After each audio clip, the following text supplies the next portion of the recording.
little E minor, B major, E is always in the bass, and we've got some diminished chords, F sharp, and we've got an E sus and an E. So I'm trying to outline those, maybe initially just by playing the chords.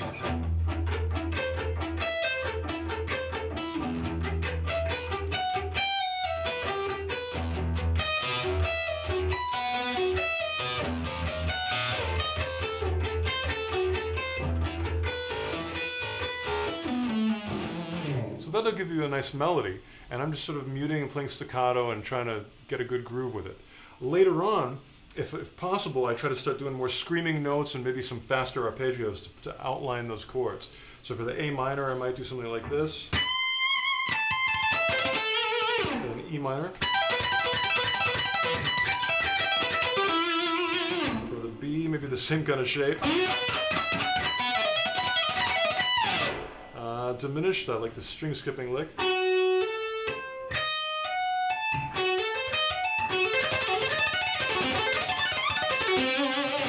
And then for E sus, I'd probably just play an E major, string skipping lick like that. Three notes on this string, 3 notes on this string, and a low E.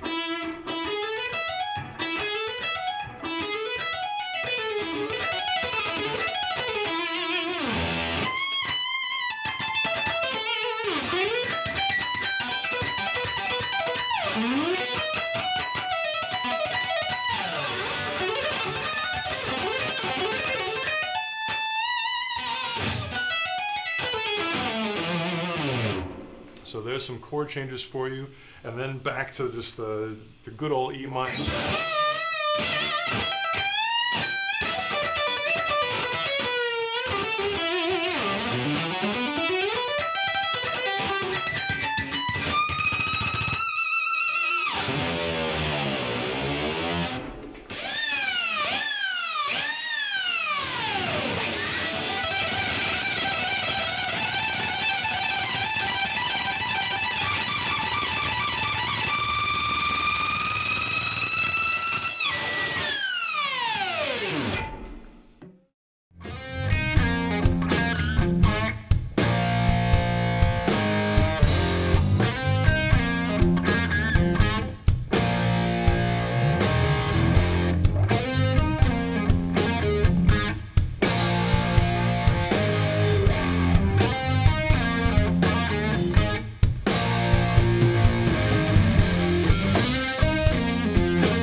Rusty Old Boat uses one of my favorite scales, as you know, E minor pentatonic, but instead of just playing it in the usual spot,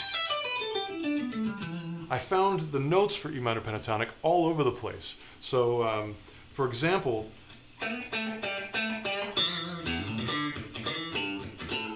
that whole line uses notes from E minor pentatonic. And the line up, that's all E minor pentatonic as well. So it's just different ways of using that pentatonic sound to get phrases.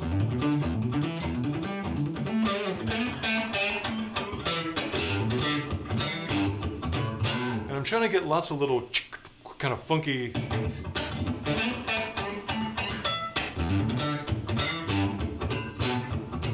You can hear that, almost like a drum. And I'm just muting out the strings with my left hand and covering them so they won't ring. And then with my right hand, doing that little shuffle groove like a drummer.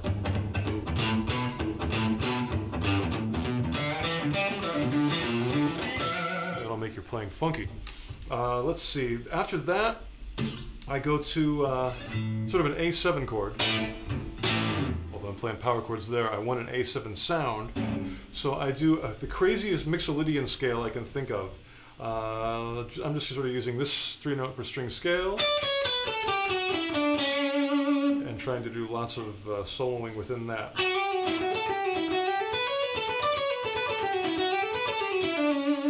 Any patterns that I have, they're different every time.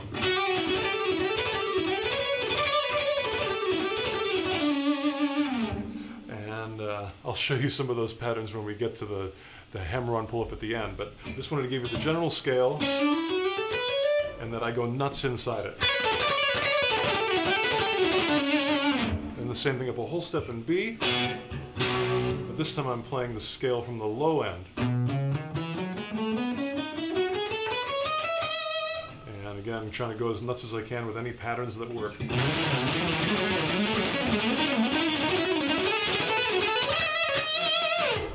And the last thing I have is a big stretch in, this would be like a D7 sound. And doing hammer-ons and pull-offs. Making that note rise up. And the big stretch at the end. And if possible, I want to try to bend it up at the end. Because anytime you bend, it's cool. And between these notes, I'm trying to get a clear enough sound where it's not so distorted and hissy that I can actually stop in the middle.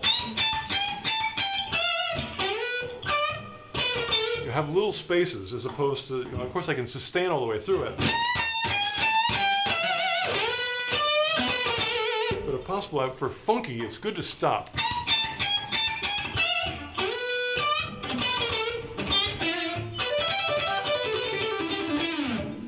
Some kind of funky chord. That's an E flat. I have to think about this one. Dominant, it's got a 13 and a 9. So those are some of the cool parts. I'm going to show you one more lick because I love it so much. This is something I do in the solo. It's an arpeggio, D major, in octaves, using pull-offs.